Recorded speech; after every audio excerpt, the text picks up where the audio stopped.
right, sports betting analyst Joe Fortenbaugh is joining us now. Joe, let's start with the first game of the weekend. Lamar Jackson and the Ravens host rookie quarterback C.J. Stroud and the Texans. What is the play there? First half bet here. So we're not worried at all about the third quarter and the fourth quarter. We like the Baltimore Ravens in the first half of this game. Houston's a bit overvalued, in my opinion, based on what we've seen the last 2 weeks. Impressive, yes, but they were indoor games against average defenses. This is an outdoor game against a very good defense that's well-rested. Houston's going to struggle to run the ball. They're going to struggle to throw the ball as well. No Tank Dell, no Noah Brown at wide receiver. These guys are really banged up. How are you going to move the ball consistently on this Ravens defense? As for Baltimore, Lamar Jackson in his career is covering the spread 67% of the time in the first half. 67%. That's insane. We're going to lay it with the Ravens in the first half. I'm going to disagree with you on this, Joe. I think that because Baltimore has had the week off, they're going to start out a little rusty. I think as the game wanes, their defense will intensify and it'll be more problematic for Houston. I think any shot that Houston has is to get off to an earlier start, which I think that they will do. So I'm going to go with Houston in the first half. I'm going to take the 5.5, although I think that Baltimore will come on from the second quarter on and obviously amp it up and ultimately win the game. Okay, switching over to the other Saturday game. Jordan Love and the Packers travel to the Bay to take on Purdy and the 49ers. What is the best bet in that one? Points. A lot of points in this one. We're going to bet the over at 50.5. Look at Green Bay's offense. First 9 games of the season, they're scoring about 19 points per game.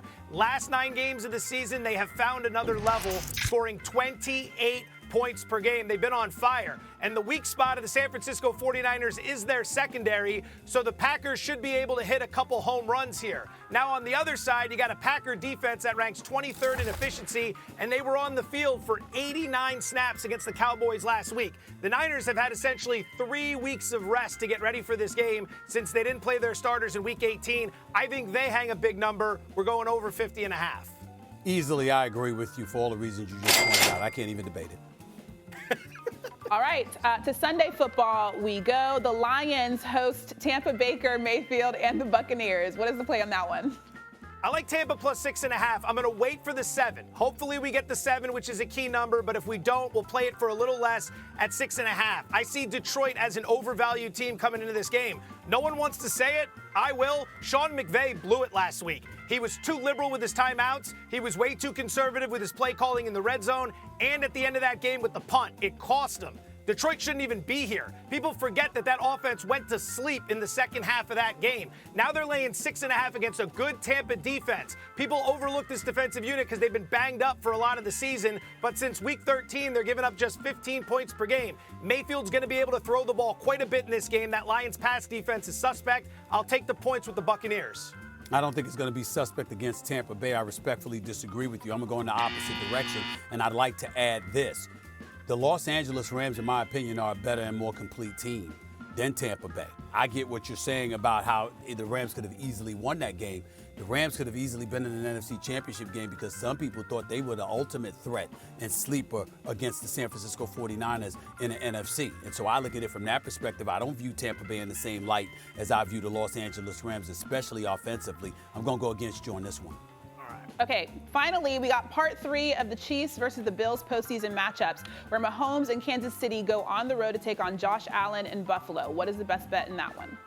I'm going to play the Chiefs plus 3. Now, I could sit here and tell you a big reason for the handicap here is the rest, okay? Kansas City has 8 days to get ready. They rested their starters in Week 18. Meanwhile, Buffalo's playing on 6 days rest because of the postponement.